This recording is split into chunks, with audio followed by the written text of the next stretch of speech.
Listo, correcto.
Muy buenos días para todos. Buenos días, buenos días. Bueno, vamos a continuar con el capítulo 2, con el tema del capítulo 2. Esta semana espero que terminemos el capítulo y podamos programar el examen. Yo creo que la misma metodología de la vez pasada, ¿sí? No, yo les doy el examen, les mando el examen el domingo y ustedes lo pueden resolver entre el domingo en la tarde y el lunes en la mañana. ¿Sí? Entonces espero que que esta semana ya completemos el tema entre esta clase y la siguiente y ya bueno, ya podamos eh, resolver el examen, ¿listo? Yo espero que este fin de semana yo les envíe el examen. Si no se puede este fin de semana, pues ahí vamos revisando, pero lo mejor, lo más seguro es que este domingo ya les pueda estar enviando el examen, ¿listo? Bien. Em, ¿Qué otra cosa? Ah, bueno, recuerden que hay por ahí una clase que tenemos que recuperar. Yo les estoy avisando en qué momento la vamos a recuperar, ¿listo? Para que cuadremos en clase un horario que sea, digamos, el más conveniente para todos y podamos solicitar una sala Zoom para que recuperemos la clase. ¿Listo? De todas maneras, yo les estoy comentando, yo les estoy avisando eh, para que estén pendientes y para que cuadremos una fecha, un horario, ¿listo? Bueno, entonces voy a compartir esta pantalla.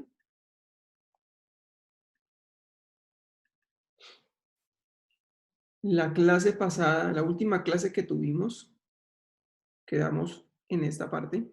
¿Listo? Quedamos acá, en el péndulo cónico. Em, Habíamos dicho o habíamos hecho este ejercicio, pero habíamos empezado a resolver este problema, pero bueno, vamos a recordarlo porque fue creo que el jueves pasado, así que vamos a tratar de primero revisarlo bien y después sí vamos a resolverlo. Bien, entonces el problema dice lo siguiente. El problema dice lo siguiente. Dice, calcule la velocidad, calcule la velocidad eh, de la masa m en términos de la longitud L, el ángulo beta y la gravedad.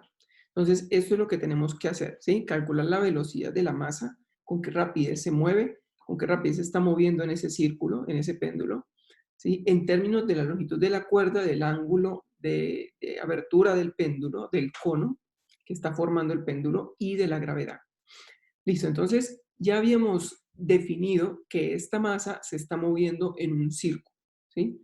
Y que cada vez que la masa se mueve en un círculo o el objeto se mueve en un círculo, tenemos que utilizar un sistema de coordenadas adaptado a ese círculo, que lo mejor es no utilizar el sistema coordenado cartesiano, porque este sistema es fijo, pero la masa está dando vueltas. Entonces, la aceleración de la masa toma coordenadas o toma componentes en X y en Y que van cambiando en el tiempo y eso no es tan conveniente, ¿sí? Eso no es tan conveniente.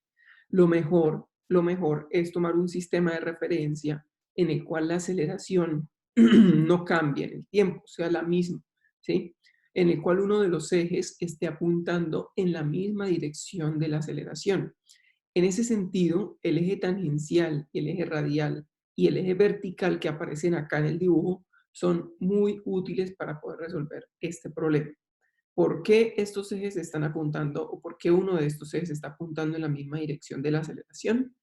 Sencillamente porque en un movimiento circular como el que está haciendo esa masa de ahí, en ese movimiento circular que está haciendo la masa, la aceleración es una aceleración de tipo radial, ¿sí? Es una aceleración de tipo radial. Estamos asumiendo que esa velocidad es la misma siempre, que esa v que aparece ahí en azul, esta v de acá, es la misma siempre, ¿sí? Es la misma siempre en todo momento, pero esa velocidad está quedándose quieta, está quedándose constante en magnitud, pero no en dirección, ¿sí? Su dirección está cambiando a medida que el tiempo avanza o que la partícula se mueve en el círculo. Entonces, ese cambio en la dirección de la velocidad es precisamente el que está produciendo la aceleración, ¿sí? Y nosotros habíamos visto, cuando vimos movimiento circular uniforme, que la aceleración era radial, ¿sí? Había una aceleración de tipo radial y que esa aceleración radial se puede escribir de la siguiente manera. Se puede escribir como aceleración radial v cuadrado sobre r, o también se puede escribir como r omega cuadrado, ¿cierto? En donde r es el radio del círculo. En este caso, el radio de este círculo sería este de acá, ¿cierto? Sería ese de ahí. Ese sería el radio del círculo, la línea que une básicamente el centro del círculo con la masa, ¿sí? Ese sería el radio del círculo. Ese radio, fíjense que nosotros lo podemos escribir en términos de la longitud L y el ángulo beta. Lo podemos escribir como L, se puede escribir de esta manera, como L seno de teta, seno de beta, ¿sí? Se puede escribir como L seno de beta, ¿listo? Eso se puede ver si nosotros dibujamos aquí al lado el triángulo que forma la vertical, la longitud de la cuerda donde está la masa, y por lo tanto este de acá sería el radio. Este es la longitud L y este de acá el ángulo beta. Por lo tanto, R es igual a L seno de beta, porque es el cateto opuesto al ángulo beta. ¿Listo? Es el cateto opuesto al ángulo beta. Listo. Entonces, como la aceleración es de tipo radial, el eje radial pues nos ayuda a evitar que las componentes de la aceleración, que haya componentes de la aceleración o más de una componente de la aceleración en el sistema. ¿Listo? Estos ejes radial, tangencial y vertical son los que nosotros usamos en el sistema, en el movimiento circular. Listo, entonces, después de esto, lo que hicimos fue colocar las fuerzas, la tensión y el peso, ¿cierto? Entonces, utilizamos tensión y peso para poder resolver el problema. Son las dos fuerzas que están aplicadas sobre la masa M, el peso directamente hacia abajo y la tensión sobre la cuerda. Entonces, con esas fuerzas, tensión y peso, hacemos el diagrama de cuerpo libre. El diagrama de cuerpo libre, como ustedes se dan cuenta, acá tenemos tres ejes, radial, tangencial, vertical. Entonces, si uno hace el diagrama de cuerpo libre, le queda como en tres dimensiones, ¿cierto? Pero realmente uno no necesita tres dimensiones para hacer este problema, porque resulta que el eje tangencial, en la dirección tangencial, las fuerzas no tienen ninguna componente, ¿sí? Las fuerzas no tienen componente. Solamente hay componentes en dirección vertical y en dirección radial, ¿listo? La tensión, que es la que ahí tiene componente en dirección radial y en dirección vertical nomás. Entonces, pongamos acá el diagrama de cuerpo libre. Pongamos acá los ejes radial y vertical. Voy a dibujar aquí el eje vertical. Acá el eje vertical. Y por acá el eje radial. Listo. Fíjense que el eje vertical, apuntando hacia arriba, y vamos a ponerle un nombre. Llamemos a este eje vertical, llamémoslo el eje Z. El eje Z, ¿por qué? Porque, bueno, pueden llamarlo Y también. No hay ningún problema el nombre que le pongan, siempre y cuando sepan que es el eje vertical. Pero le ponemos Z porque es el sistema en tres dimensiones, entonces el eje Z normalmente es el eje de la tercera dimensión. ¿sí? Entonces, por eso le coloco Z, pero le pueden colocar cualquier otra letra. ¿Listo? Y el eje radial es el que va entrando hacia el centro del círculo. El eje radial es un eje que va entrando hacia el centro del círculo, es decir, un eje que va apuntando hacia acá. ¿Listo? Hacia allá, hacia el centro. Por lo tanto, yo si lo voy a dibujar o voy a tratar de hacerlo muy parecido, voy a tratar de hacerlo muy parecido en el diagrama de cuerpo libre, pues entonces lo voy a pintar como así, como hacia la izquierda, ¿sí? Como hacia la izquierda, como si fuera entrando al círculo, ¿listo? Y este sería el eje radial. Listo, entonces aquí ya no hay eje X y eje Y. Aquí hay eje radial y eje Z porque son los más convenientes. Recuerden que la aceleración, el movimiento circular uniforme, es únicamente radial. Está apuntando hacia el centro del círculo. ¿Listo? Bien, entonces las fuerzas que actúan sobre la masa M, la habíamos puesto de color verde. Vamos a dibujarlas también de color verde. Pongámoslas por acá. Una fuerza que es la fuerza, el peso, perdón. El peso es una fuerza que va apuntando hacia abajo. Voy a dibujarla hacia abajo entonces, acá. Este sería el peso, masa por gravedad. Y la tensión, fíjense que la tensión está en el eje R positivo, Y positivo hacia arriba. Entonces, en el eje R positivo, Y positivo sería este por acá. Más o menos yo lo dibujaría por aquí. Y listo. Esta sería la tensión. Entonces ya tenemos la tensión y también tenemos el peso. Pongamos la tensión por acá. Listo, ya tenemos tensión y tenemos el peso. ¿Listo? Bien, entonces ya tenemos las dos fuerzas que necesitamos. Solamente nos hace falta volver a colocar el ángulo beta. El ángulo beta, recuerden que es el ángulo entre la vertical y la tensión, que es este de acá. Listo.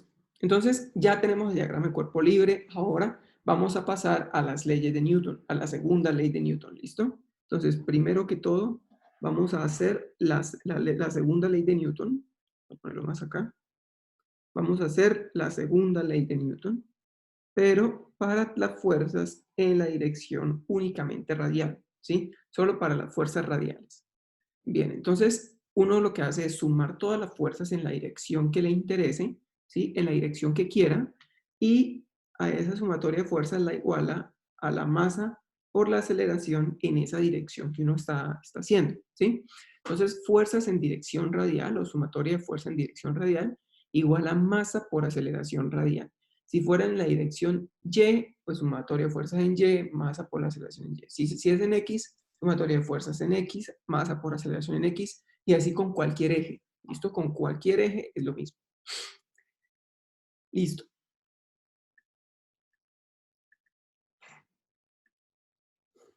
Listo. Entonces, vamos a sumar todas las fuerzas que hay en dirección radial, pero fíjense que solamente hay una fuerza. Oh,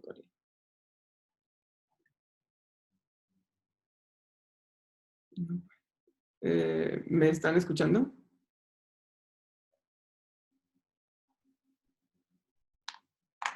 Dígame por ahí en el chat. Sí, me escucho. Sí, no puede ser. Uy, no puede ser.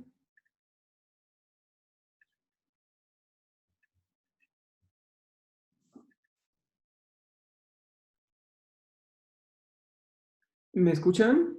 ¿Me están escuchando? Por favor, escriban por ahí en el chat si me escuchan.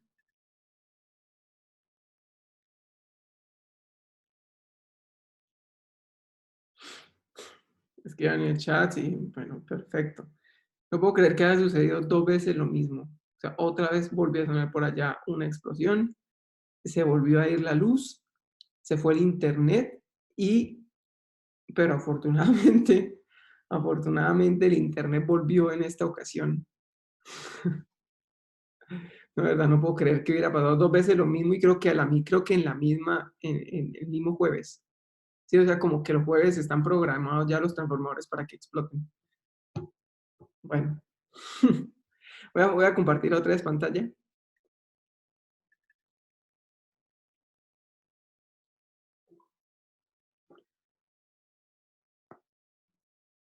Listo. Bien. Listo. Entonces íbamos acá, ¿no? Entonces estábamos haciendo la sumatoria de fuerzas en dirección radial. Un momentico.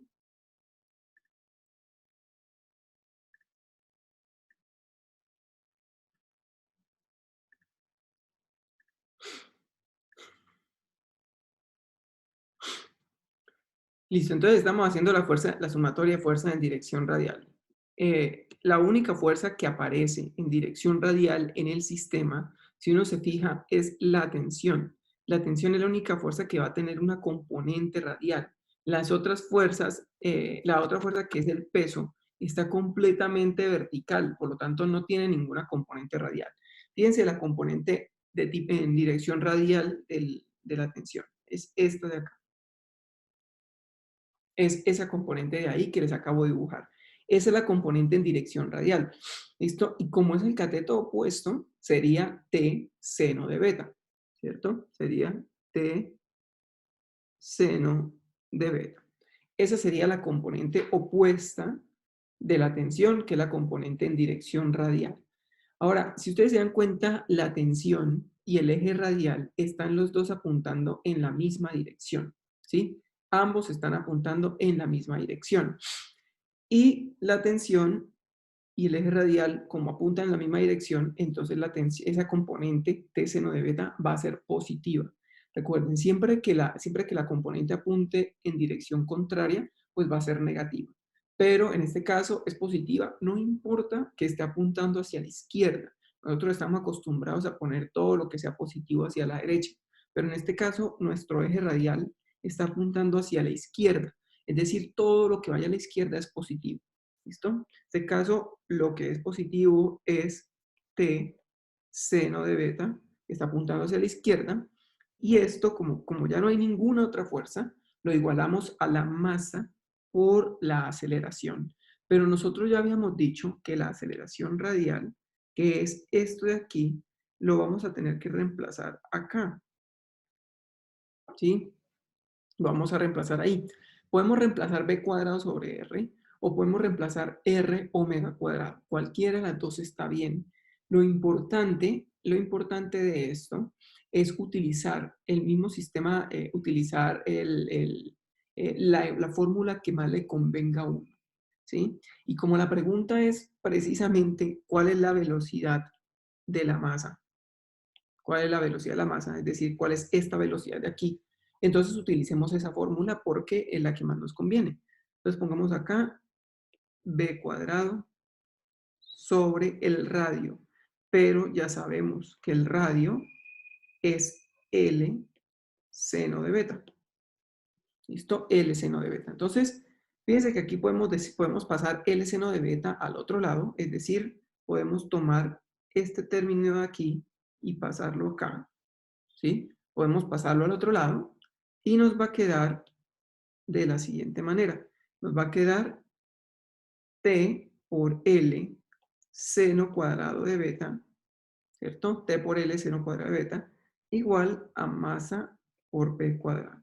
Entonces vamos a dejarla hasta ahí porque todavía nos hace falta para conocer la velocidad, nos hace falta todavía calcular la tensión, ¿cierto? No sabemos todavía cuánto vale la tensión. Pero lo que sí sabemos es que nos hace falta otra dirección del espacio para hacer sumatoria de fuerzas. Nos hace falta la dirección vertical, es decir, la dirección Z.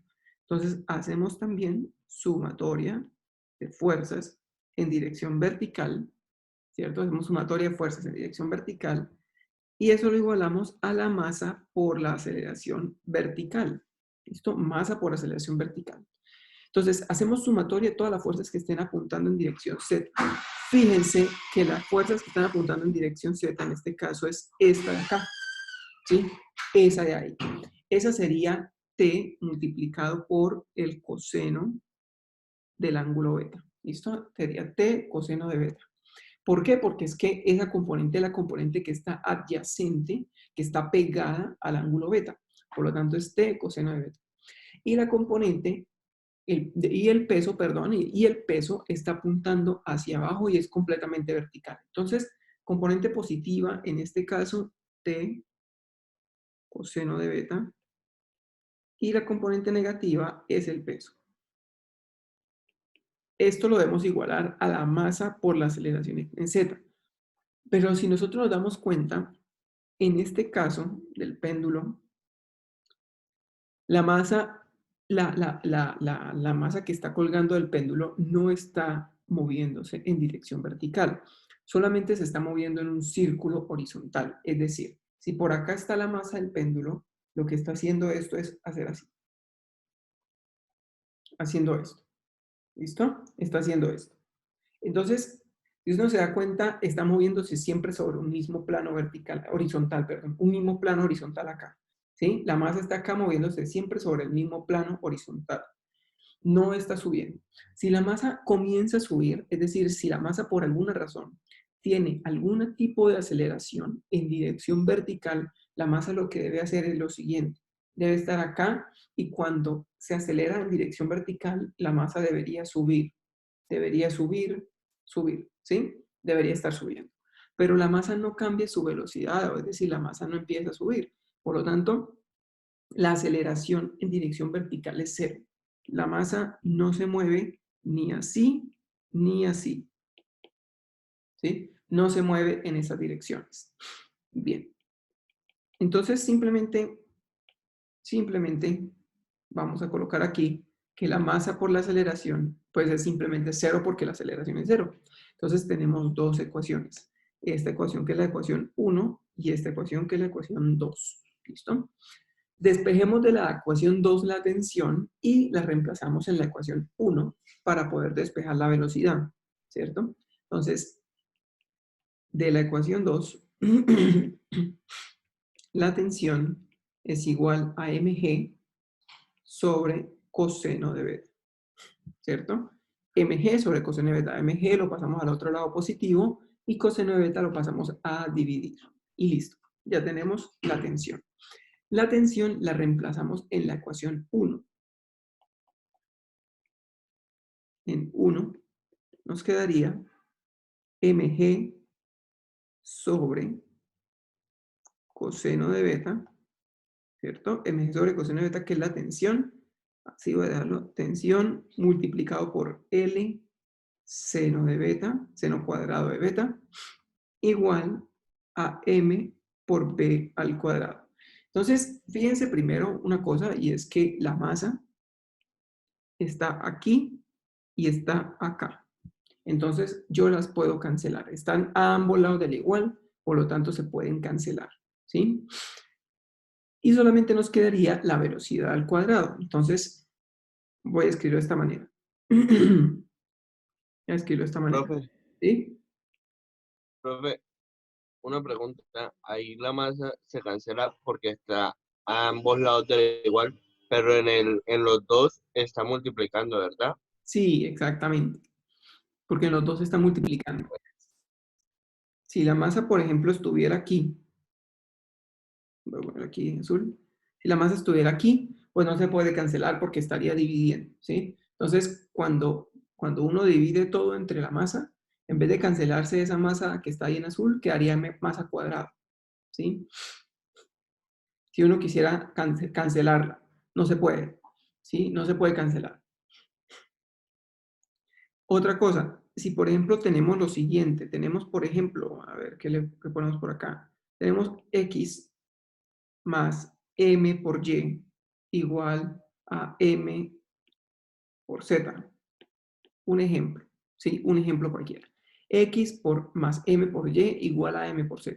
Que es un, digamos, un problema común, se ve bastante, que muchos intentan cancelar esta masa con esta masa de acá, ¿sí? Muchos simplemente cancelan las masas porque dicen, bueno, está a un lado y está al otro lado también, entonces las cancelamos. Pero en este caso no se puede cancelar. La única opción, la única posibilidad para cancelar la masa sería que también la masa estuviera aquí en X. Si la masa está también en X, entonces sí la podemos cancelar. Sí la podríamos cancelar. Pero como inicialmente no se encuentra en X, entonces esto no se puede hacer, no se puede cancelar la masa. No se puede cancelar la masa. ¿Listo? No se puede cancelar la masa. ¿Ok?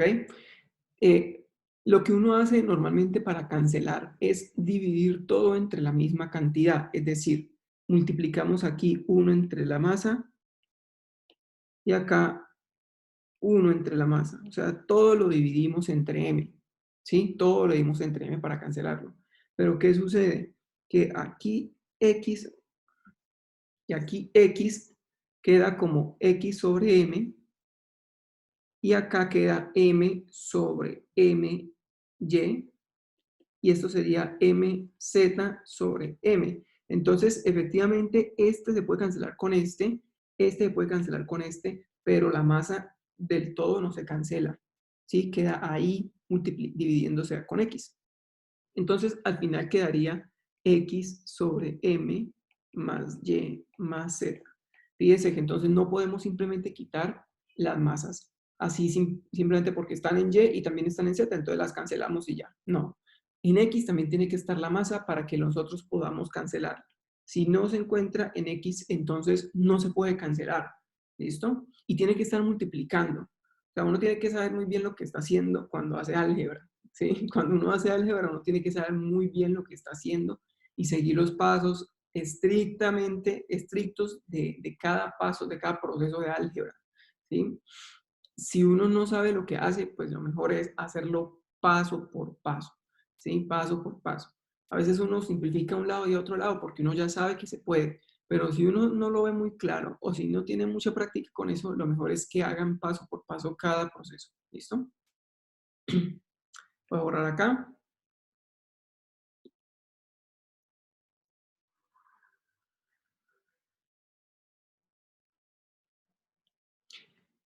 Listo, entonces nos queda este resultado. G por L seno cuadrado de beta sobre coseno. Uno de esos senos que están ahí son seno al cuadrado, pues entonces vamos a tomar uno de esos senos y lo dividimos entre el coseno. ¿Sí? Entonces quedaría seno sobre coseno, que es tangente. Quedaría tangente.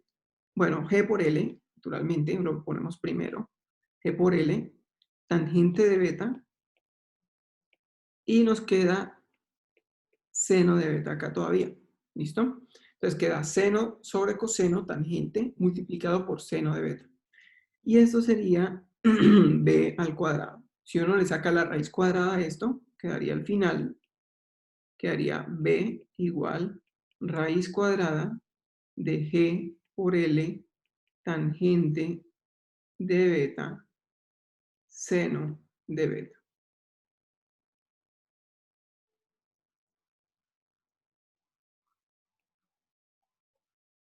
¿Listo? Quedaría de esta manera.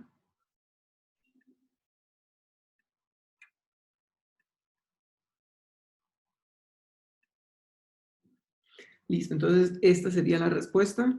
Esta sería la velocidad de la partícula, de la masa en el péndulo.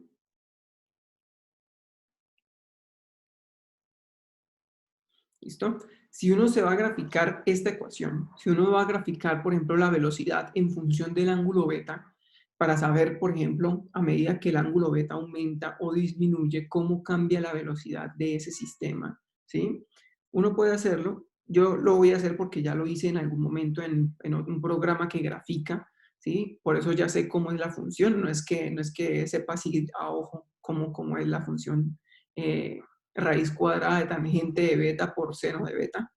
¿Sí? Voy a hacerla aquí porque ya la conozco. Quedaría, este es el eje de la velocidad y por aquí el eje del ángulo beta. ¿Listo? Entonces, supongan que por aquí es 90 grados.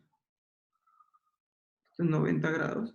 ¿Y por qué queremos 90 grados? Porque es que ángulos más grandes de 90 grados no tienen sentido en este problema. Vamos entre 0 y 90 grados. Fíjense acá en el dibujo del péndulo, que el ángulo beta puede ir entre 0, es decir, cuando está acá completamente vertical, y 90 grados, ¿sí? Cuando está acá completamente horizontal. Esos son los dos casos extremos. Más allá, esto ya no tiene sentido. Este péndulo no tiene sentido, ¿sí? No tiene sentido, no se puede. Solamente se puede un péndulo horizontal y un péndulo aquí completamente vertical. Este péndulo completamente vertical, pues básicamente no es nada, ¿sí? La masa ahí no se está moviendo, no está haciendo absolutamente nada. Es decir, este péndulo, pues está quieta la masa, ¿sí? En este caso, este es más o menos el dibujo, ¿sí? La masa haciendo así, la masa haciendo así. Y el otro caso extremo es aquí ya completamente horizontal, que es cuando la masa hace esto, ¿sí? Cuando hace esto. Cuando es como un ventilador, ¿sí? Como dando vueltas en un círculo así superior, acá. Este es el caso, por ejemplo, cuando uno toma, por ejemplo, un yoyo que está amarrado a una cuerda o cualquier otra cosa y uno empieza a darle vueltas, le empieza a girar y uno empieza a tratar de darle vueltas así como en un círculo acá, ¿sí? Ese sería el caso más extremo, ¿sí? El caso a 90 grados.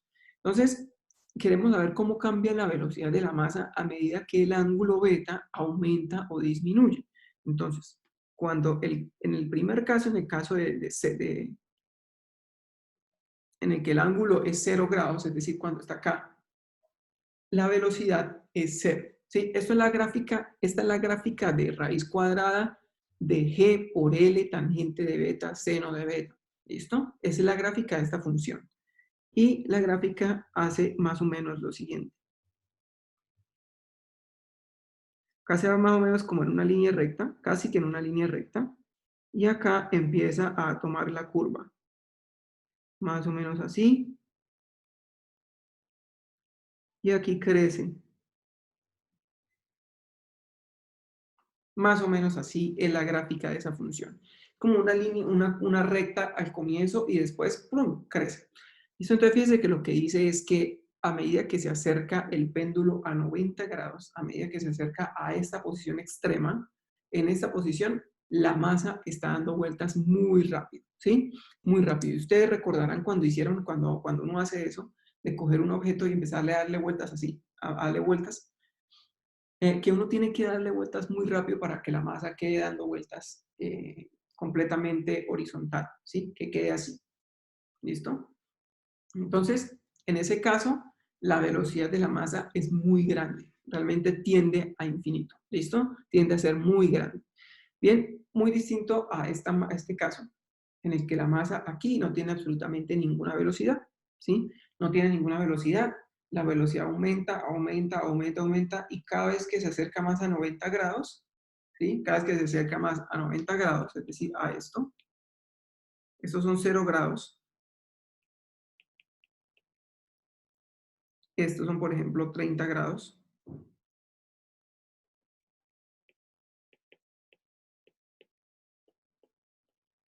y este sería 90 grados.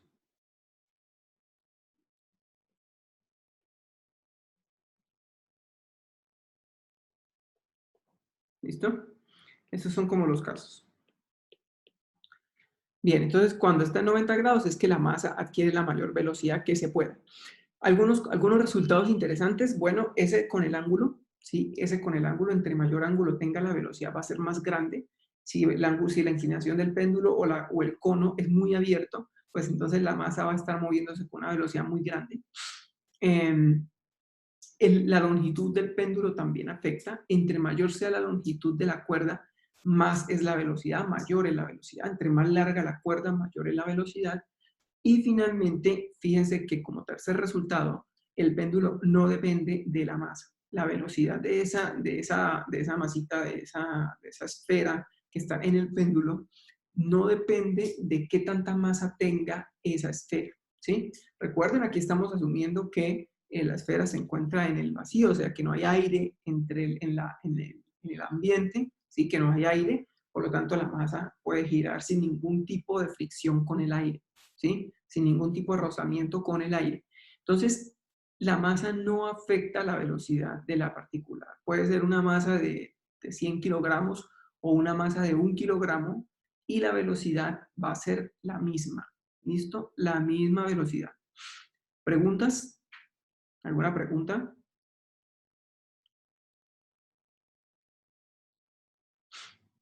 ¿Preguntas, preguntas? Listo, entonces, siguiendo este mismo procedimiento que lo hicimos así como bien detallado, es un ejercicio en realidad corto, Sí, en realidad es corto, fíjense. Las ecuaciones, el despeje es muy fácil y ya está. Es un ejercicio corto, ahora vamos a hacer uno más corto, pero quiero que lo hagan ustedes, ¿sí? Quiero que lo hagan ustedes. Entonces, pongamos por acá, problema, y se los voy a copiar aquí para que ustedes lo tengan y lo resuelvan. Son ejercicios tipo examen, tipo parcial, ¿listo? Dice, un bloque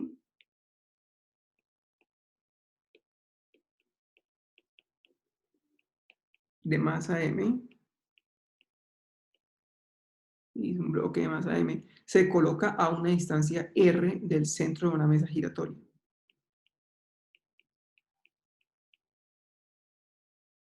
A una distancia R del centro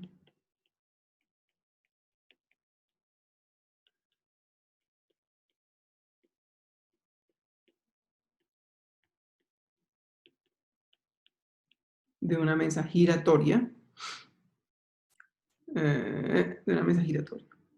Si el coeficiente de fricción entre el bloque y la mesa giratoria es μ,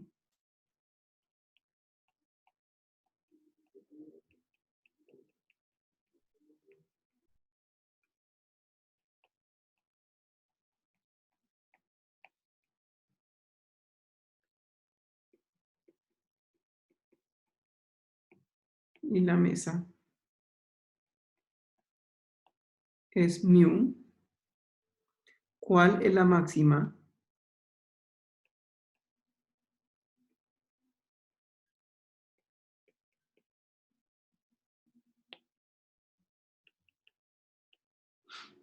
Velocidad angular con que puede girar la mesa.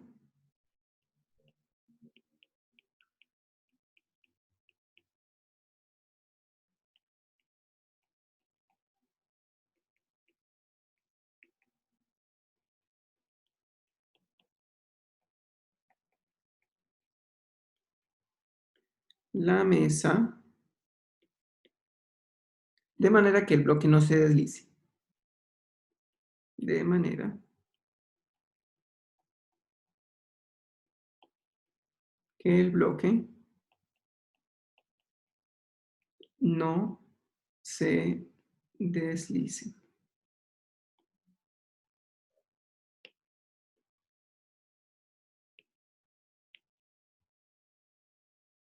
Listo. Este sería el enunciado. Terminen de copiarlo y ya vamos a hacer el dibujo del problema. Bueno, se lo puede hacer de una vez acá. Voy a poner aquí de una vez.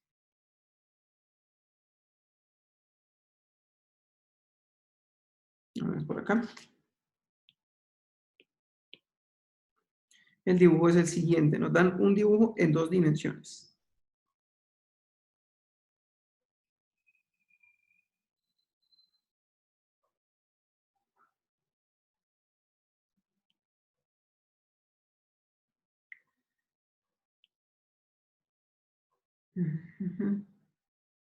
Uno así, así, así. Esta sería la mesa giratoria y este sería un eje, el eje de giro o el eje de rotación de esa mesa.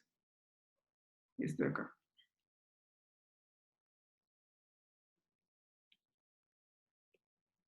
Listo.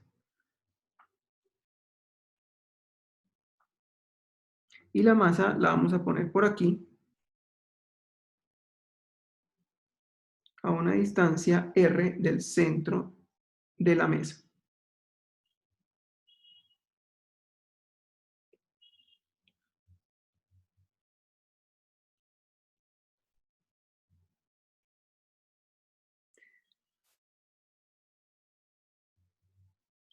Ajá, listo, esta sería la masa M, voy a ponerla por aquí, M a una distancia R y la mesa está dando vueltas. ¿Listo? La mesa puede girar, puede dar vueltas. Ya vamos a ver cómo sería este sistema un poquito más claro. Listo. Démoslo así por ahora. Bien, terminen de hacer el dibujo, terminen de copiar el problema y ya vamos a resolverlo.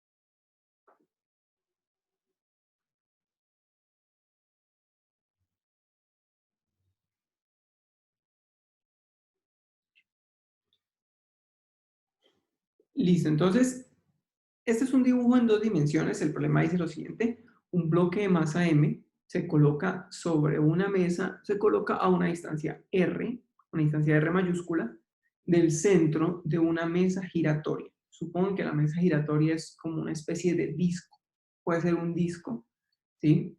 Y luego dice, si el coeficiente de fricción entre el bloque y la mesa es μ, ¿cuál es la máxima velocidad con que puede girar la mesa de manera que el bloque no se deslice? Entonces, en primer lugar, vamos a ver cómo sería la mesa giratoria, ¿sí? La mesa, supongamos que es un disco. Supongamos que es un disco, entonces sería algo así.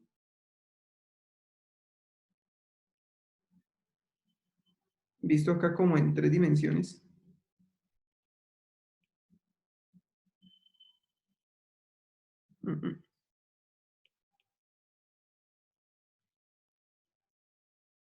Voy a intentar dibujar la mesa.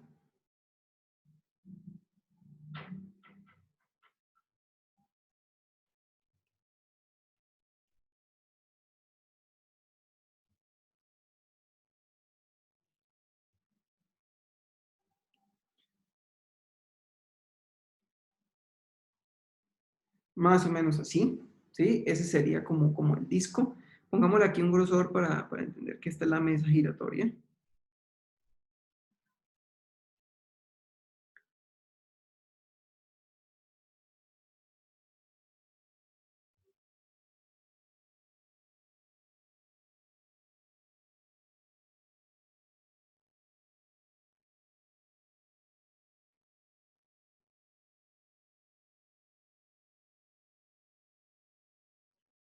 Sería algo así.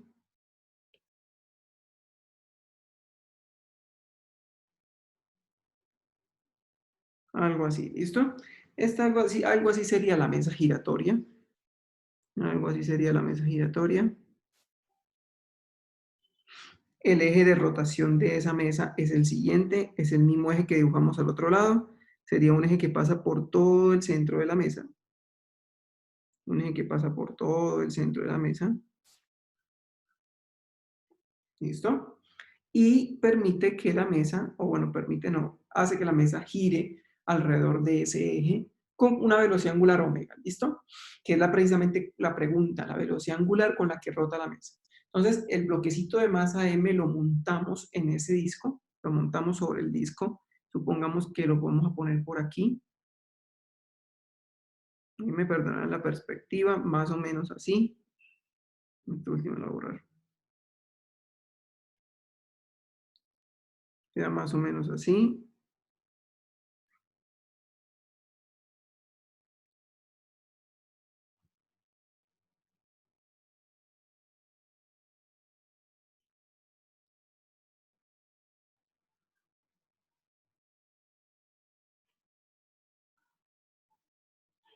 Ese sería el bloquecito que se monta sobre el disco, se pone encima del disco, y la distancia entre el disco, entre el centro, por acá el disco, entre el disco y el centro de giro, o el centro de la mesa, sería esta distancia que acabo de poner ahí. Esa sería la distancia R. ¿Listo? Sería la distancia R. Bien, entonces el disco está girando, el disco puede girar, el bloquecito de masa lo ponemos encima del disco y resulta que cuando el disco, por ejemplo, está quieto, ¿sí? Cuando no hay velocidad angular, pues sencillamente el bloque no se mueve, no hace absolutamente nada, simplemente está puesto ahí encima del disco. Pero cuando nosotros empezamos a darle vueltas al disco, ¿sí? Cuando le empezamos a dar vueltas a la mesa giratoria, entonces el bloque empieza a tratar de salirse, ¿sí? Empieza a tratar de salirse de la mesa, a tratar de salirse del disco. Bien, ¿por qué razón? Porque sencillamente el bloque se encuentra en un movimiento circular y en un movimiento circular los objetos no quieren permanecer, ¿sí? Los objetos no quieren permanecer moviéndose en vueltas, moviéndose en círculos, tienden a salirse, ¿sí? Los objetos tienden a salirse de esa trayectoria circular. Sin embargo, el bloque no se puede salir. Y hay una razón por la que el bloque no se puede salir y es porque hay fricción entre el bloque y la mesa giratoria. ¿sí? Entonces, cuando el bloque intenta salirse de la mesa, cuando está rotando, cuando intenta salirse, aparece la fricción y lo frena, ¿sí? Pero uno puede aumentar más la velocidad angular.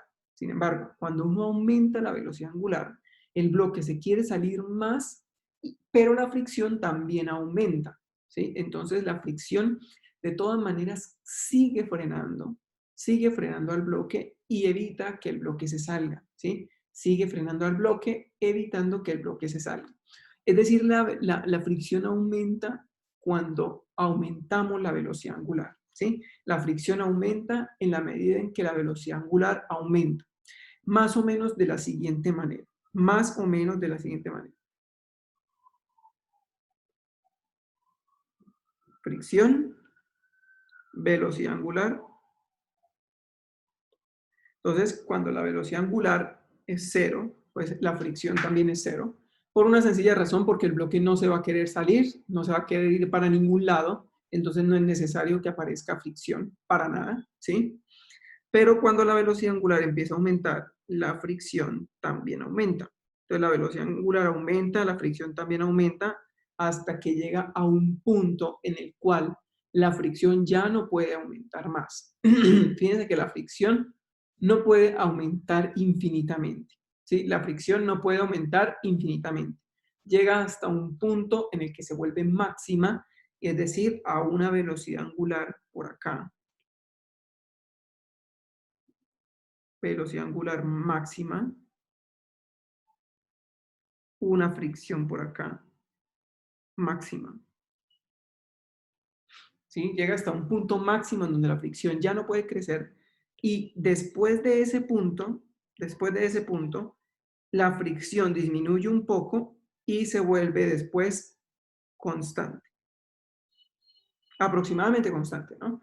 Entonces, esta es la gráfica de fricción que vimos en algún momento, solo que ahora está en términos de la velocidad angular. A medida que aumento la velocidad angular, pues también aumenta la fuerza de fricción, evitando que el bloque se salga de la mesa, hasta que llega un punto en el que la fricción ya no puede crecer más y lo que sucede es que la fricción llega a un máximo y con una velocidad angular un poquito mayor, el bloque se empieza a deslizar, se empieza a salir de la mesa giratoria. Este problema ustedes lo pueden entender cuando, en una rueda de esas que hay en los parques, ¿sí? De esas ruedas que hay en los parques. Yo creo que todos se montaron en esa rueda, ¿sí? En esa rueda alguien le puede dar vueltas a la rueda y las personas que están montadas ahí, pues dan vueltas también con la rueda, dan vueltas en círculos, ¿sí? Resulta que con una velocidad angular muy pequeña, pues uno no tiene que hacer tanto esfuerzo para mantenerse en la rueda, ¿cierto? Prácticamente estando sentado solo, con eso basta para uno estar, digamos que, estar seguro en la rueda. Pero apenas le empiezan a aumentar la velocidad angular, cada vez uno como que tiende a sentir que se va para afuera, ¿sí? Entonces le toca a uno tenerse de una varilla y depende de la persona, si la persona tiene suficiente fuerza, puede llegar a o si no tiene suficiente fuerza, si la persona es muy débil, por ejemplo, pues llega a un punto en el que la velocidad angular aumenta hasta un punto en el que la persona ya no le aguantan los brazos y termina soltándose de la varilla y saliéndose de la rueda, ¿sí? Yo no sé si a todos lo han visto, pero la gente cuando se suelta la rueda, pues sale como disparada de la rueda, ¿sí? Bueno, es precisamente por eso, porque a nadie o a nada le gusta dar vueltas en círculo, ¿sí? Todos los objetos tratan de salirse de las trayectorias circulares, por ejemplo, en este caso el bloque, o nosotros en una rueda de esas de los parques. Bien, entonces los brazos que son lo que lo sostiene a uno en esas ruedas, sosteniéndose uno de la varilla, teniéndose de la varilla, aquí lo que sostiene al bloque es la fricción, ¿listo? Y en el ejercicio anterior, lo que sostenía a la masita del péndulo era la cuerda. Entonces siempre hay algo que lo mantiene a uno dando vueltas en círculo. Si no existiera nada que lo mantuviera a uno dando vueltas en círculo, pues sencillamente uno no daría vueltas en círculo, ¿sí? Uno se saldría de esas trayectorias circulares. Bien, ahora, nosotros sabemos que la fricción máxima es mu por normal, ¿cierto? mu estático por normal o mu por normal. En este caso, el coeficiente que nos están dando es mu, ¿sí? Es mu. Ese mu es un coeficiente estático. Y la razón por la cual es un coeficiente estático es porque la pregunta dice, ¿cuál es la máxima velocidad angular con que puede girar la mesa de manera que el bloque no se deslice? ¿Sí? Es decir, el bloque no se va a mover, no va a salirse del círculo porque la fricción lo está teniendo. Entonces, la fricción tiene que ser estática. Si el bloque se deslizara, la fricción sería cinética. ¿Listo? Entonces, sigan, sigan el ejemplo anterior. Sigan el ejemplo anterior. Un momentico. Perdón. Ay. Regálame un segundo. Regálame un segundo porque algo pasó. Un momento. Ya les vuelvo a compartir la imagen. Debe ver que algo pasó. Vayan a ir, si quieren, vayan a ir haciendo vayan a ir colocando los ejes. Los ejes de referencia, recuerden primero los ejes, nunca traten de hacer un problema sin resolver, sin poner los ejes. Coloquen los ejes del sistema de referencia, luego las fuerzas y por último el diagrama de cuerpo libre. ¿Listo? Hagan esa parte y ahorita ya hacemos entre todos el resto, que sería ya escribir las ecuaciones y resolver y despejar. ¿Listo? Vayan empezando a hacer eso, voy a resolver aquí un problemita y ya nos volvemos a ver para hacer ese problema. ¿Listo?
Listo, entonces, un momento.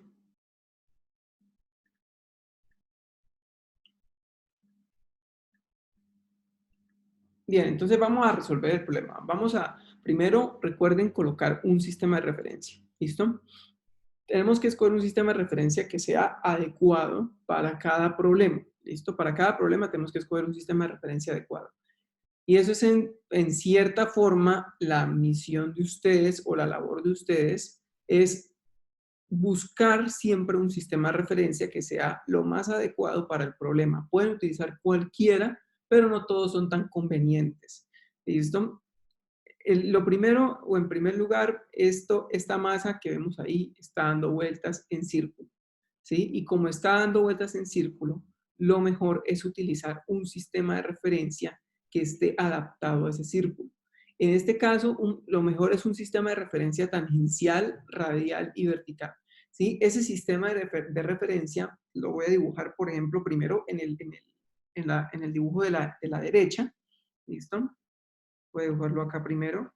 Recuerden que la masa está dando vueltas acá a medida que la mesa gira, pues la masa también da vueltas alrededor del círculo.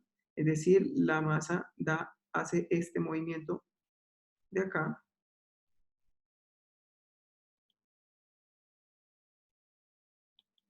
A ver, da este movimiento acá. Es un movimiento de tipo circular o una trayectoria circular. Más o menos así, ¿listo? Esa sería la trayectoria circular de la masa. Bien, entonces yo puedo trazar un eje que sea tangencial a la masa, es decir, un eje que vaya tangencial al círculo, es decir, que vaya tangencial al círculo en ese punto donde se encuentra. Voy a ponerlo, por ejemplo, por acá. Un eje tangencial.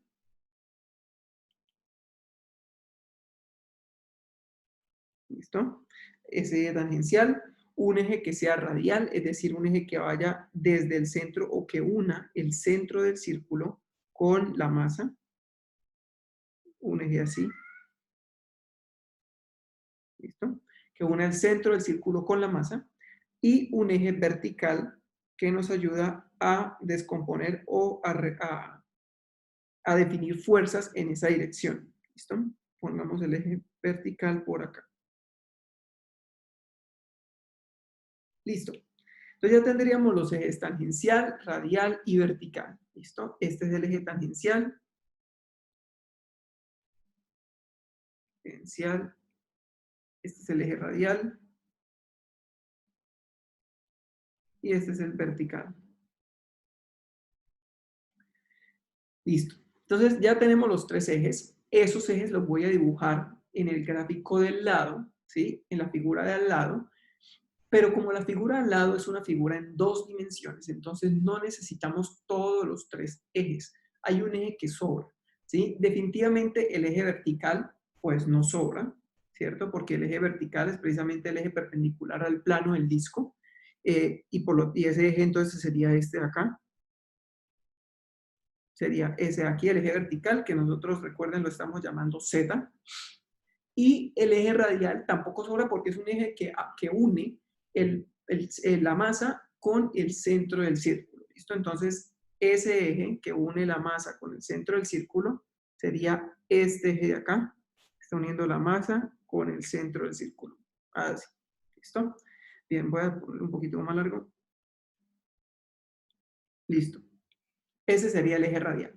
Entonces ya tenemos el eje vertical, el eje radial, recuerden, apunta hacia el centro del círculo, entrando al centro, entrando en el círculo, ¿listo? Y con esos ejes que aparecen ahí son los que vamos a resolver el sistema, ¿listo? Vamos a resolver el sistema. Entonces, una vez definido el sistema radial, vertical y tangencial, en este caso no tuvimos que dibujar el eje tangencial, vamos a colocar las fuerzas que actúan sobre el bloque de masa M. Entonces, ¿qué fuerzas ustedes encontraron que estaban actuando sobre M? Escriban por ahí en el chat. ¿Qué fuerzas actúan sobre el bloque de masa M? ¿Qué fuerzas actúan? La fricción, la normal, ¿y cuál otra?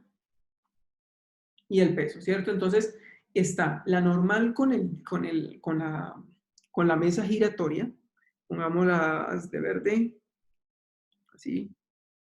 Entonces, la normal con la mesa giratoria, voy a ponerla por aquí, voy a ponerla por aquí al ladito. Normal con la mesa giratoria. Fíjense que a pesar de que no la estoy colocando completamente en el eje Z, pero que no ha aparecido. A ver.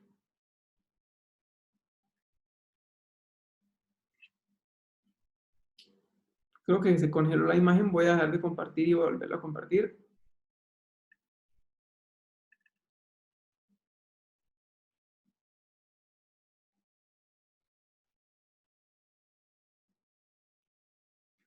¿Listo? Entonces, fíjense que la normal con la mesa, a pesar de que no la puse en todo el eje Z, pues va en la misma dirección del eje Z, ¿no? Es completamente vertical esa fuerza. Y el peso está apuntando hacia abajo. Recuerden, siempre el peso lo van a dibujar apuntando hacia abajo. Masa por gravedad. Listo, entonces ya tenemos esas dos fuerzas, normal y peso, y la otra fuerza que por ahí dijeron es la fricción, que es una fuerza que es horizontal y tenemos que definir hacia dónde va. Entonces pregunta, ¿la fricción va entrando o saliendo del círculo? ¿Va entrando al círculo o va saliendo del círculo? ¿Qué creen? ¿Va entrando al círculo o saliendo del círculo? ¿Saliendo del círculo? ¿Alguna otra opción? ¿Saliendo del círculo? ¿Alguna otra opción? Entonces recuerden que digamos, la masa se quiere salir del círculo, ¿cierto? La masa se quiere salir del círculo. Ahora, hay algo que no lo deja salir. ¿Qué es lo que no lo deja salir? La fricción. Entonces, si la masa se quiere salir, pero hay algo que no lo deja, ese algo tiene que estar apuntando hacia el otro lado, ¿cierto? Para evitar ese movimiento de salida. Bien. Entonces, si la masa se quiere salir, ¿sí? Si la masa se quiere salir del círculo, entonces debe haber una fuerza que lo tenga, y tiene que ir en contra de hacia donde se quiera mover el bloque, ¿sí? El bloque quiere mover hacia afuera, entonces la fricción, que es lo que lo sostiene, debe ir hacia adentro. Bien. Listo, entonces simplemente imagínense el movimiento del bloque, tratando de deslizarse por la mesa hacia afuera, tratando de irse, y la fricción sosteniéndolo, ¿sí? Sosteniéndolo en la mesa. Entonces, la fricción hacia el centro del círculo. Bien, ¿preguntas? ¿Sí está claro? ¿Sí está claro todo hasta el momento? ¿Alguna duda, alguna pregunta? Listo, entonces, la fricción, como nos están preguntando cuál es la máxima velocidad angular con que puede girar la mesa de manera que el bloque no se deslice, nos están preguntando cuál es la máxima velocidad angular con que puede girar la mesa de manera que el bloque no se deslice. Eso implica que la fricción en ese punto es la fricción máxima, ¿cierto? Y la fricción máxima tiene una forma muy particular, mu por normal. ¿Listo? Es mu por normal. La fricción máxima es mu por normal. Entonces, en vez de colocar F, voy a poner mu por normal de una vez, ¿sí? Y cuando yo escojo mu por normal, ya estoy diciendo que la fricción va a ser la más grande que se puede obtener entre la superficie de la mesa giratoria y el bloque de masa M. Listo, entonces ya tengo las fuerzas. Acá, si uno no quisiera hacer el diagrama de cuerpo libre, puede no hacerlo, porque realmente es sencillo, solamente hay 3 fuerzas, muy fáciles de identificar. Pero pues hagamos el diagrama de cuerpo libre como para completar el ejercicio. Pongamos aquí el eje radial, el eje vertical,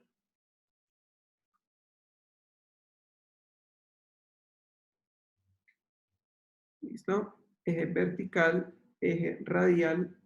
Dice que los dibujé igualitos a los que estaban en esta figura. Igualitos a esta figura. Eje radial y vertical. Y pongamos las fuerzas. Fuerzas son normal,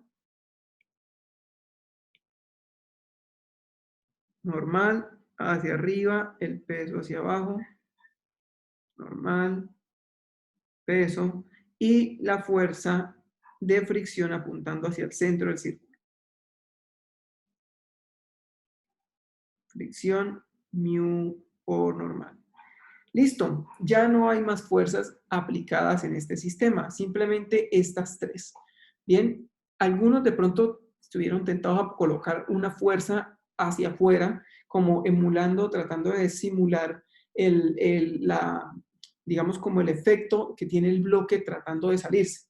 Es decir, uno mismo se coloca ahí en el disco y uno siente que hay una fuerza hacia afuera, ¿cierto? Esa fuerza no existe en realidad, no hay que colocarla.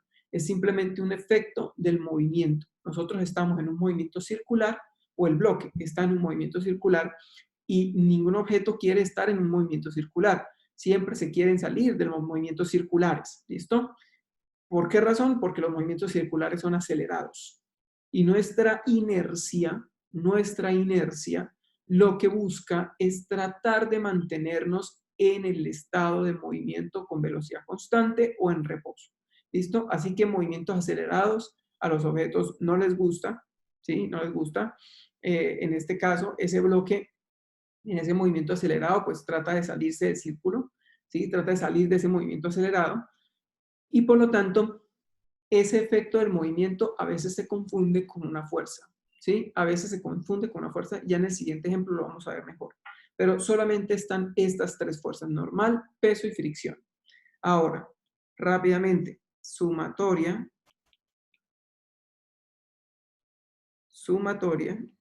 de fuerzas en dirección radial, solamente está, se desapareció mu por normal, solamente está mu por normal. Fíjense que es positiva, ¿sí? Yo no coloqué mu por normal negativa, la coloqué positiva. No importa si va hacia afuera o hacia adentro, no le coloquen el signo. El signo se lo colocan después, ¿sí? Después, en este caso, la fricción y el eje, ambos apuntan hacia la misma dirección, por lo tanto es positivo. Y como ya no hay más fuerzas, esto es igual a la masa por la aceleración radial. Pero la aceleración radial dijimos que era b cuadrado sobre r o r omega cuadrado. En este caso me conviene colocar r omega cuadrado porque la pregunta es ¿cuál es la velocidad angular máxima? Entonces por eso mejor coloco w, r omega cuadrado y no b cuadrado sobre r. ¿Listo? Si tuviéramos que calcular la velocidad, pues simplemente colocamos b cuadrado sobre r, pero aquí nos piden la velocidad angular. Listo. Ya tenemos esta ecuación es mu por normal igual a mr omega cuadrado. Segunda ecuación, sumatoria de fuerzas en dirección z. Vemos a ver qué fuerzas hay en dirección z. Está la normal positiva, el peso negativo, y esto es igual a la masa por la aceleración en z. Pero la aceleración en z es 0 porque el bloque no se está subiendo, no está elevándose ni está bajando. Entonces, normal menos el peso es igual a 0. Tenemos ecuación 1 y ecuación 2, ¿cierto? De la ecuación 2 podemos despejar la normal, la reemplazamos en 1 y ya tenemos W. Entonces, de la ecuación 2, normal es igual al peso. Entonces, mu por normal es igual a masa RW cuadrado. Fíjense que acá masa está a un lado y masa está al otro lado también, multiplicando en ambos casos. Por lo tanto, yo puedo cancelar las masas. Y me quedaría finalmente que W cuadrado es igual a mu por G sobre R, es decir, la velocidad angular es la raíz cuadrada de mu por G sobre R. ¿Listo? Esta sería la respuesta final. Esta sería la velocidad angular. ¿Listo? La velocidad angular es esa. Bien.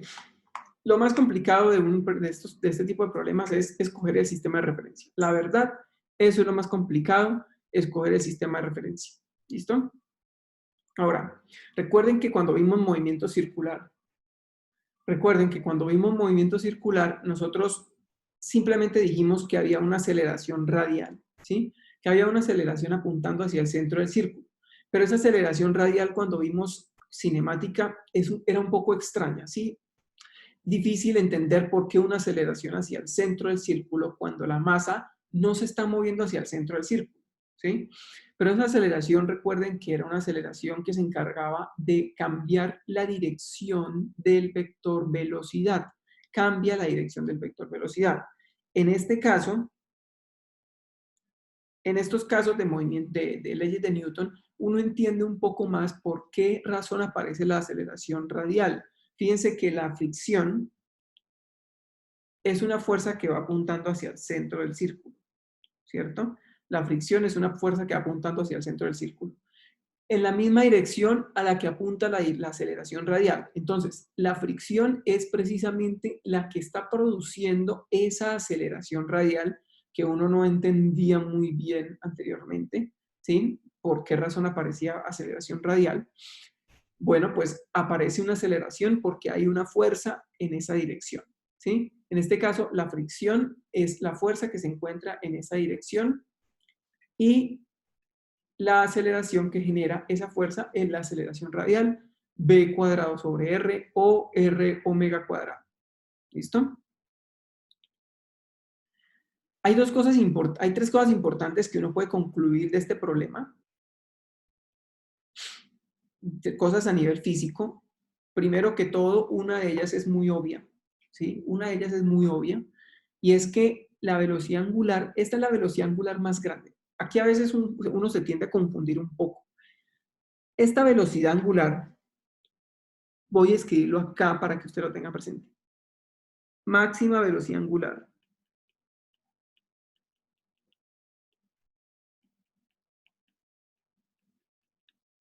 Angular que tiene o que puede tener la mesa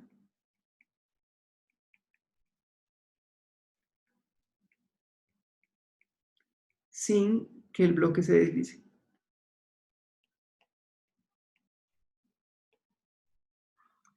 Se deslice.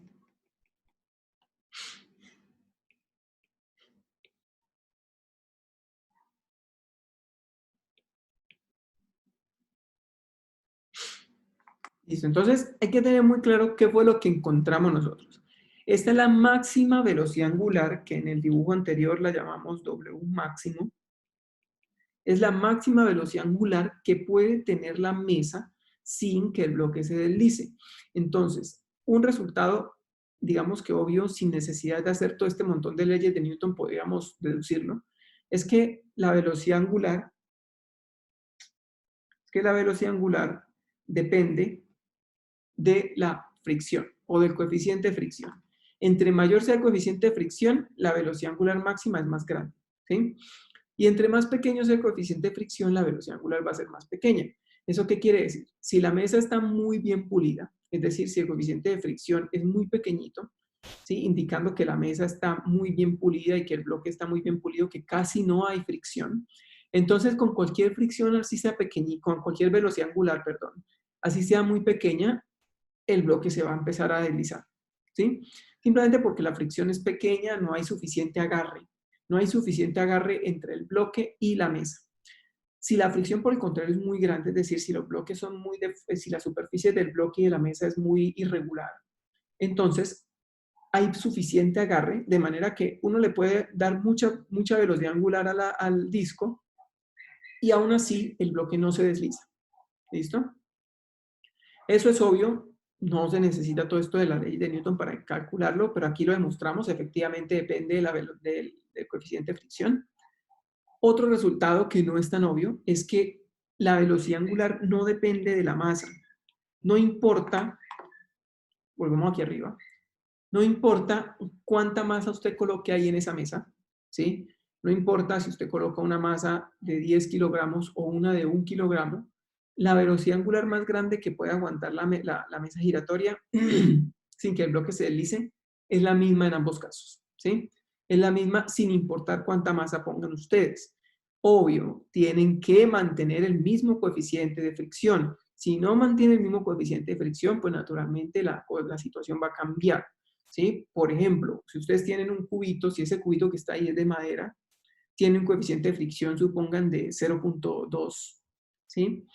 Y si ponen un cubito de hierro, pues de pronto el coeficiente de fricción va a aumentar, por ejemplo, a 0.5, ¿sí? Entonces, claro, tienen que tener los mismos coeficientes de fricción para que la velocidad angular máxima sea la misma. Pero si ambos tienen el mismo coeficiente de fricción, entonces no importa si es un bloquecito de 1 kilogramo de madera o un bloque de 10 kilogramos de hierro o de acero, los dos tendrían la misma velocidad angular máxima. ¿Listo? Ambos, si los colocamos al mismo tiempo, con la misma velocidad, se empezarían a deslizar. ¿Sí? Bien, eso es un resultado que no se entiende, no se ve directamente y que se puede entender con las leyes de Newton. Y el otro resultado es que entre mayor sea la distancia R a la que se encuentra, entre mayor sea la distancia al centro de la mesa giratoria, entre mayor sea esa distancia a la que se coloca el bloque, la velocidad angular es más pequeña. ¿Sí? Entre más se aleje el bloque del centro, la velocidad angular más grande que soporta la mesa sin que el bloque se deslice es más pequeñita. ¿Sí? Eso quiere decir que si está muy lejos, con cualquier velocidad angular que se le coloque, el bloque se desliza, ¿sí? Se sale de la mesa. Pero si está muy cerca del centro, o sea, si R es muy pequeño, entonces entre más pequeño sea, la velocidad angular es más grande. Eso quiere decir que entre más cerca esté del centro, pues mejor para que el bloque no se deslice, ¿sí? Aguanta más velocidad angular y el bloque no se desliza. Yo no sé si ustedes han visto estos videos en los que hay como un juego en una feria, en una feria, tal vez como mexicana, yo creo que es. Y es una rueda grande que está girando y la gente está sentada alrededor de la rueda. ¿Sí? Hay personas que se levantan de la silla y se paran en todo el centro de giro de la mesa. En ese punto las personas se pueden quedar casi que sin ningún esfuerzo y no se van a tratar de deslizar, no se van a tratar de ir. Pero los que están sentados bien lejos del centro, ¿sí? En las sillas donde es, pues van a sentir como que hay una fuerza que los tira hacia afuera, ¿sí? Esa fuerza es más pequeña a medida que aumenta, a medida que digamos que nos vamos hacia el centro de ese juego, ¿sí? De ese círculo, de ese disco. Lo mismo le pasa al bloque. Entre mayor sea la distancia, pues menor velocidad angular va a soportar. ¿Listo? Bien, ¿preguntas? ¿Alguna pregunta? ¿Alguna duda?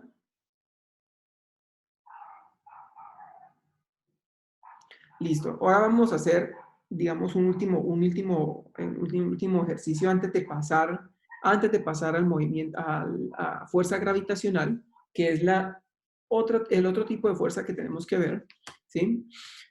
Antes de pasar a fuerza gravitacional, vamos a ver un ejemplo. Este ejemplo tiene un nombre propio, se llama fuerza ficticia. O en este ejemplo vamos a ver cómo es la fuerza ficticia. ¿Listo? Y para eso, bueno, algunos llaman a esta fuerza ficticia fuerza centrífuga. Centrífuga.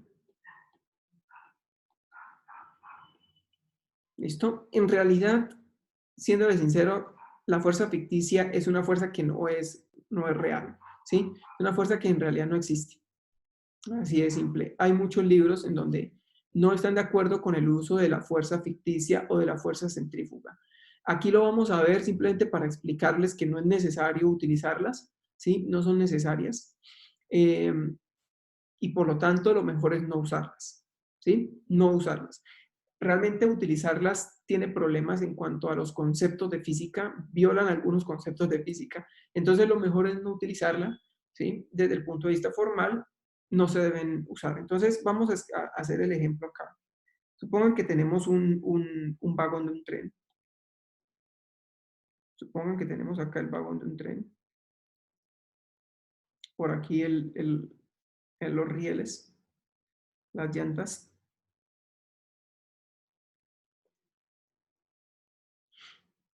Por acá Este vagón del tren es un vagón cerrado. Este es un vagón cerrado.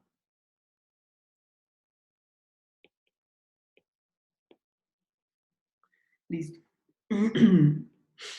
Bien, la característica de este vagón del tren es que está acelerado. Tiene una aceleración hacia la derecha. Bueno, acá.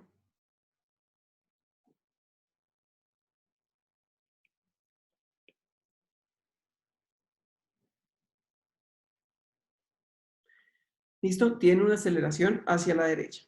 Entonces, dentro de ese vagón, hay un péndulo. Entonces, el péndulo está colgado del techo del vagón del tren, ¿sí? Y cuando el péndulo o cuando el vagón del tren no se encuentra acelerado, cuando se encuentra quieto o por lo menos moviéndose con velocidad constante, el péndulo se encuentra aquí completamente en su posición vertical. Pero apenas se acelera el tren, el péndulo como que se va para atrás. Vámonos por acá.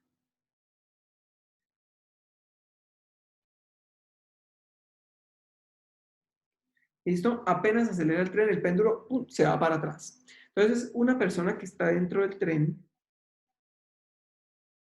está observando el péndulo y se da cuenta efectivamente que el péndulo se inclina un ángulo beta, un ángulo teta, perdón, un ángulo teta. ¿Listo? Se inclina un ángulo teta. Listo. Ahora, hay otra persona que está afuera del tren y también está viendo lo mismo. ¿Listo? Está viendo lo mismo. Está viendo el péndulo inclinado con el ángulo teta. Esa persona tiene algún tipo de visión especial y puede darse cuenta de lo que está sucediendo dentro del vagón del tren. ¿Sí? El vagón del tren es cerrado, pero esa persona tiene algún tipo de forma de ver cómo es todo lo que hay dentro del tren, ¿sí? Dentro del vagón, y se da cuenta que está el péndulo así inclinado cuando el vagón del tren está acelerado. Listo, entonces el observador que se encuentra dentro del vagón del tren es un observador no inercial. Es un observador no inercial. ¿Por qué es un observador no inercial? Porque está acelerado. En cambio, esta persona que está acá es un observador inercial. ¿Por qué es inercial? Porque se encuentra de pie, en reposo, junto a los vagones, a las vías del tren, viendo cómo el tren pasa acelerado y cómo el péndulo se encuentra inclinado en ese sistema. ¿Sí? Bien, esto digamos es lo que sucede. Eso es lo que sucede. Tenemos los dos observadores, el péndulo inclinado dentro del vagón que está acelerado. Listo. Bien, ya tendríamos eso. Entonces, los dos observadores. Vamos ahora a resolver, a escribir las leyes de Newton, ¿sí? A escribir las ecuaciones de la ley de Newton para el péndulo. Entonces, la pregunta básicamente es, escriba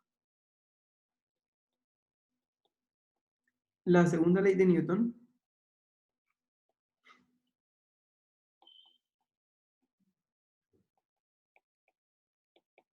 para ambos observadores.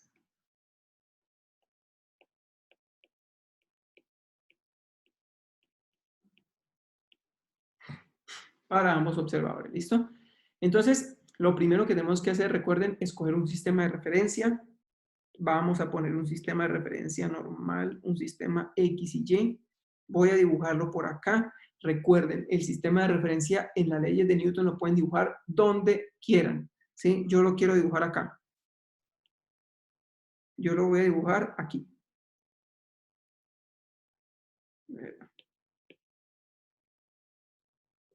Yo lo voy a dibujar ahí.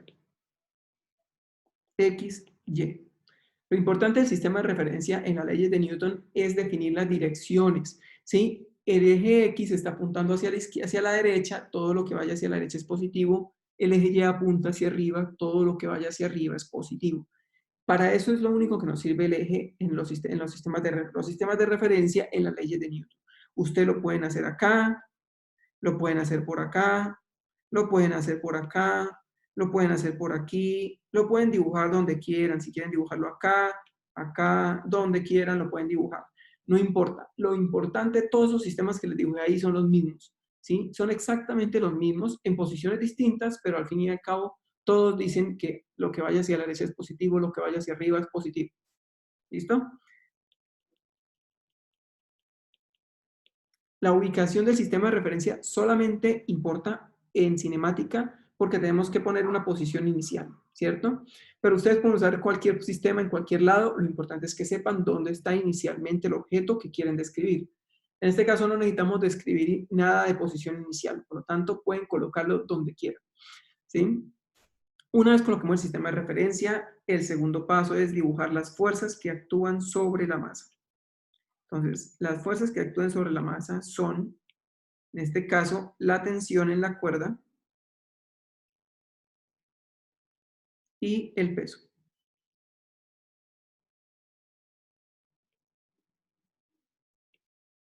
Entonces, masa por gravedad, tensión. ¿Listo? Masa por gravedad y tensión. Y como en el caso del péndulo cónico que vimos el primer ejemplo anterior, lo que hicimos fue definir que este ángulo aquí era el mismo ángulo θ. ¿Listo? Entonces ya tenemos tensión, peso y el ángulo θ entre la vertical y la tensión. Ya tenemos las fuerzas, ahora vamos a hacer la sumatoria de fuerzas. No voy a hacer diagrama de cuerpo libre en este caso. El diagrama de cuerpo libre no lo voy a hacer simplemente porque es sencillo el sistema. Hacer diagrama, poner los ejes, las fuerzas otra vez, pues lo mismo aquí están, ¿sí? Ahí están las fuerzas. Si quieren, podemos coger el sistema de referencia. A ver si nos deja ponerlo aquí. Ahí ya está. ¿Listo? Ahí está el sistema de referencia, lo pusimos ahí. Y ahí están las fuerzas. Bien, eso es básicamente el diagrama de cuerpo libre. Listo. Ahora vamos a hacer sumatoria de fuerzas para el observador inercial y para el observador no inercial. Entonces pongamos aquí. Vamos acá. Para el observador inercial. Entonces, para el observador inercial, ahorita se van a dar cuenta cuál es la diferencia entre el observador inercial y el no inercial. Para el observador inercial vamos a hacer sumatoria de fuerzas en la dirección del eje X y sumatoria de fuerzas en la dirección del eje Y. Entonces, vemos qué fuerzas están apuntando en la dirección X. En este caso, la tensión está apuntando en la dirección X y en la dirección Y, es decir, tiene componentes en X y en Y. La componente en X de la tensión es esta de acá, ¿sí? Esa componente que acabo de dibujarles. Déjenme, voy a borrar la tensión de ahí. Voy a borrar esa letra de ahí. La voy a colocar al lado. Aquí. ¿Listo?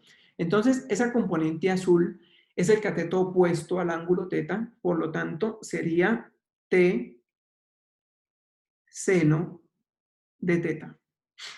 ¿Listo? Fíjense que va hacia la derecha en la misma dirección del eje X, por lo tanto es positiva. Y como ya no hay más fuerzas en la dirección del eje X, esa fuerza es igual a la masa del péndulo multiplicado, esta es la masa del péndulo, por la aceleración del péndulo.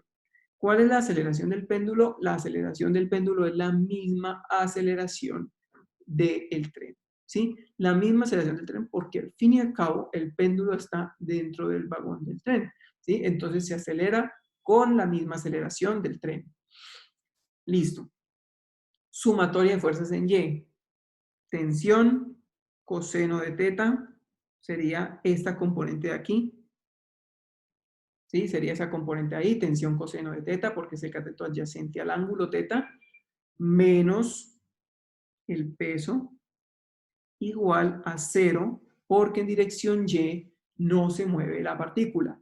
La masa solo se está moviendo en dirección horizontal con el mismo movimiento del vagón del tren. La masa no se mueve en dirección vertical. ¿Listo? El movimiento es horizontal. Listo. Tenemos ecuación 1, ecuación 2. Esto es para el observador inercial. Ahora hagamos las ecuaciones de Newton para el observador no inercial. Pongamos aquí para el observador no inercial. Tenemos lo siguiente. Hacemos lo mismo, sumatoria de fuerzas en dirección X y sumatoria de fuerzas en dirección Y. ¿Listo? Entonces, lo mismo. Vamos a ver qué fuerzas hay en dirección X para el observador que está dentro del vagón del tren. Para la persona que está dentro del vagón del tren, las mismas fuerzas, tensión y peso. ¿Sí? Son las mismas fuerzas que el observador de afuera, tensión y peso. Entonces, la tensión,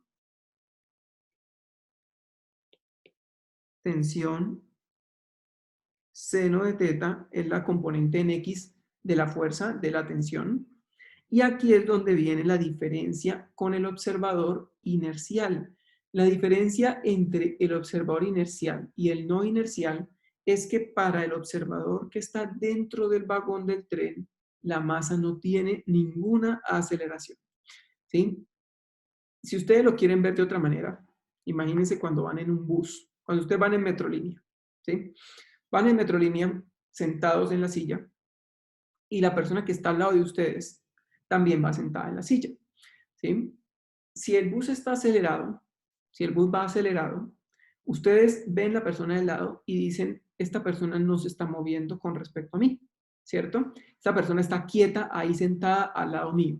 Por lo tanto, esta persona no está acelerada. Realmente, esa persona sí está acelerada para un observador que esté en la calle, porque va en el bus y el bus está acelerado. Aquí sucede lo mismo.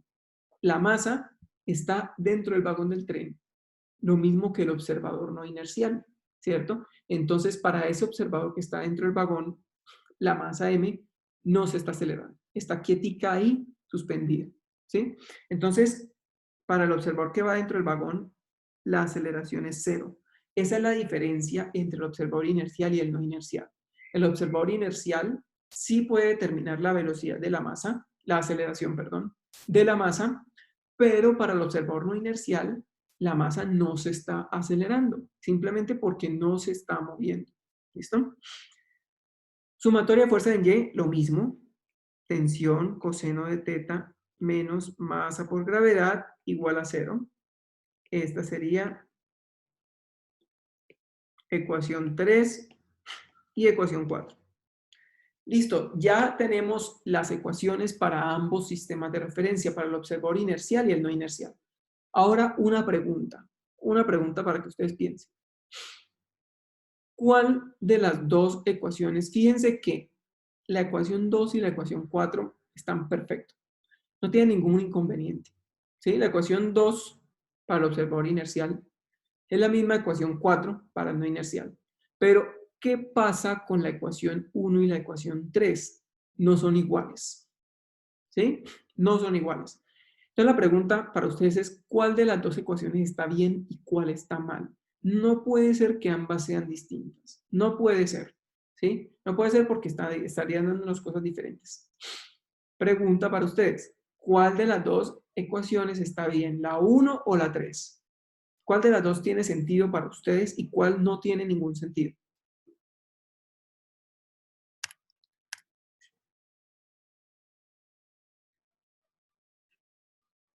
Respondan por ahí por el chat si quieren.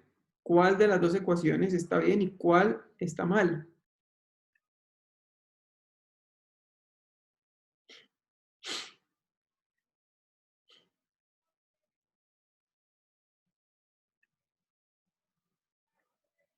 Por ahí dicen la 3.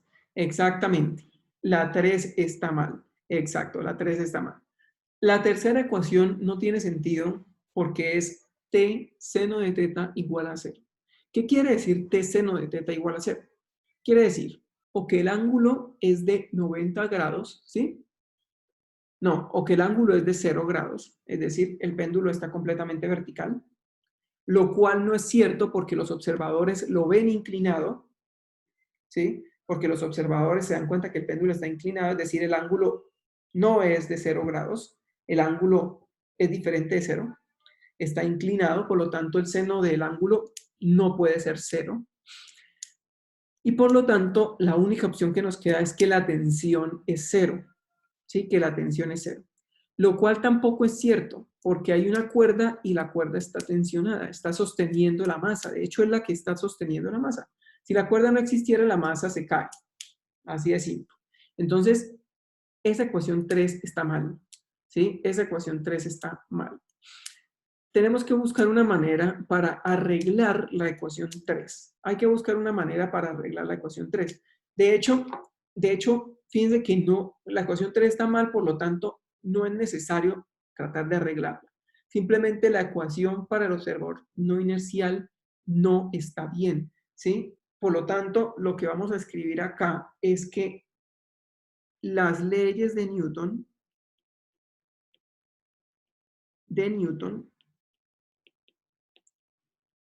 no se pueden aplicar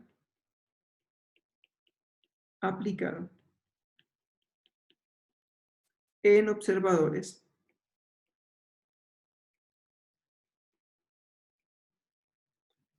no inerciales. Solo son válidas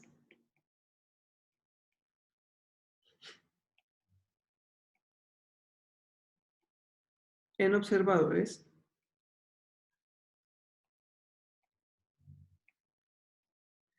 inerciales. ¿Listo? Solo son válidas en observadores inerciales. Entonces, esta frase esto que acabo de escribir ahí quiere decir que la persona que va en el tren no puede aplicar la segunda ley de Newton. ¿Sí? No puede aplicarla porque fíjese que cuando la aplica le da mal. ¿Sí? Le da contraria a la ecuación de Newton para un observador inercial. ¿Sí? Bueno, no contraria, sino le da mal. No le da igual. ¿Sí? Entonces, no se puede aplicar la segunda ley de Newton en observadores no inerciales. ¿Listo? No se puede. Solamente los observadores inerciales pueden aplicar la segunda ley de Newton. ¿Listo? La razón es porque el observador no inercial está acelerado y las aceleraciones son producto o son resultado de las fuerzas.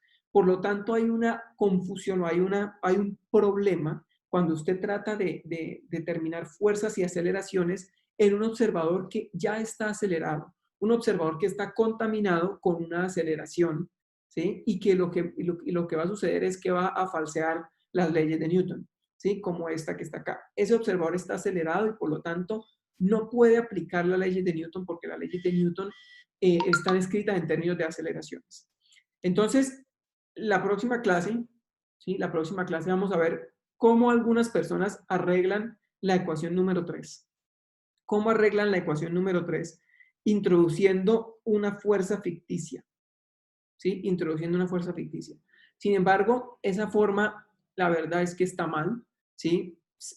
Digamos que conceptualmente no es correcta, ¿sí? Y por lo tanto, lo mejor es no utilizar fuerza ficticia. Entonces, en este ejemplo, al final, la conclusión va a ser básicamente no utilice fuerzas ficticias, utilice siempre observadores inerciales. Entonces, las fuerzas ficticias solo aparecen cuando el observador es no inercial, ¿sí? Cuando el observador está acelerado, se colocan fuerzas ficticias, aunque conceptualmente no está bien y lo mejor es utilizar observadores inerciales. Bien, entonces eso lo terminamos la clase siguiente y pasamos al campo gravitacional, a fuerza gravitacional, ¿listo? Y ya terminaríamos el capítulo. Bien, entonces, ¿alguna pregunta? ¿Alguna duda? Antes de terminar, ¿alguna duda?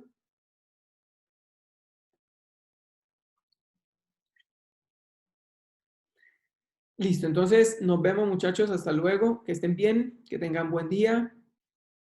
Nos vemos la siguiente clase. Buen Profe, día, más profe. o menos, ¿cuándo quedaría el parcial? Yo pienso que para el domingo, o sea, yo espero que la próxima clase terminemos el tema y el domingo pues les envío como el examen, ¿sí? Para que lo resuelvan. Tienen la misma metodología de la última vez. Se los envío el domingo, tienen hasta el lunes en la noche para entregarlo y ya está. ¿Listo? Bueno, profe.